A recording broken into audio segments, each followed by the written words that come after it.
Hi అండి అందరికీ. ఈరోజు జుట్టు సమస్య గురించి అండి. జుట్టు ఈ ఏజ్ ఆ ఏజ్ అని లేదండి. ప్రతి ఏజ్ వాళ్ళకి పోయేది ఏంటి అంటే జుట్టు. జుట్టు వల్లే ఉండేది అందం. జుట్టు లేకపోతే ఎంత బోడగా ఉంటుందో మొహాలు అసలు ఊహించుకొని కూడా ఊహించుకోలేదు. అందుకే 60 వచ్చినా 70 వచ్చినా రంగులకు అంత ప్రిఫరెన్స్ ఇస్తున్నారు. ఎంత పెద్దవాళ్ళమైనా జుట్టు కలర్ వేయకుండా ఉండని వాళ్ళే లేరు. కానీ ఆ కలర్ వేయాలన్న జుట్టు ఉండాలి కదా, దానికోసమే వీడియో అనమాట. ముందు జుట్టు ప్రాబ్లం ఏంటంటే మనం తినే తిండి అది ఎలాగో మార్చలేము, మనం పండించుకోలేము కాబట్టి. ఇంకొకటి డాండ్రఫ్ ఎక్కువన్నా పోతుంది. డాండ్రఫ్కి ఒక మెడిసిన్ ఉంది. ఇప్పుడు జుట్టుకి కొత్తగా ఒకటి వస్తుందంట, అది ఈ రోజు నుంచే వాడుతున్నాము. అది ఇంకొక నెల అయ్యాక ఎలా ఉందో చెప్తాను. వాడుతూనే చూపిస్తున్నాను.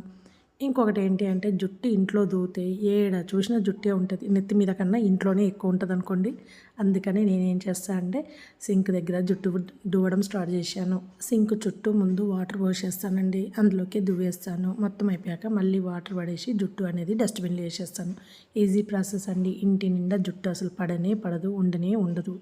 ఇప్పటిదాకా ఊడే జుట్టు గురించి చెప్పే కదా, ఇప్పుడు ఉండాలి అంటే ఏం చేయాలో చెప్తున్నాండి. డాండ్రఫ్ ఉన్న వాళ్ళు మాత్రం ఈ హోమియోపతిలో బాగా పనిచేస్తుంది. అది షాంపూ బాగుంది, అది వాడండి. ఇది మాత్రం మేము రీసెంట్గా అంటే ఈ రోజు నుంచే వాడుతున్నాము. ఎలా ఉందో ఒక 1 మంత్ తర్వాత ప్రయోగం చేసి చెప్తాను.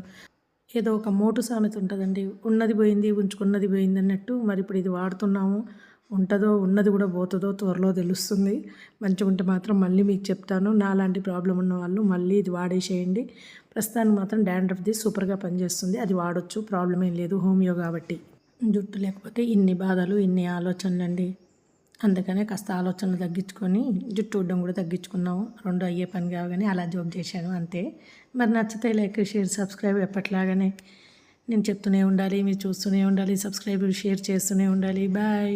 మరి నచ్చినా నచ్చకపోయినా ఈ 3 చేయాలి, చేస్తేనే కదా మీకు నాకు హ్యాపీగా ఉండేది.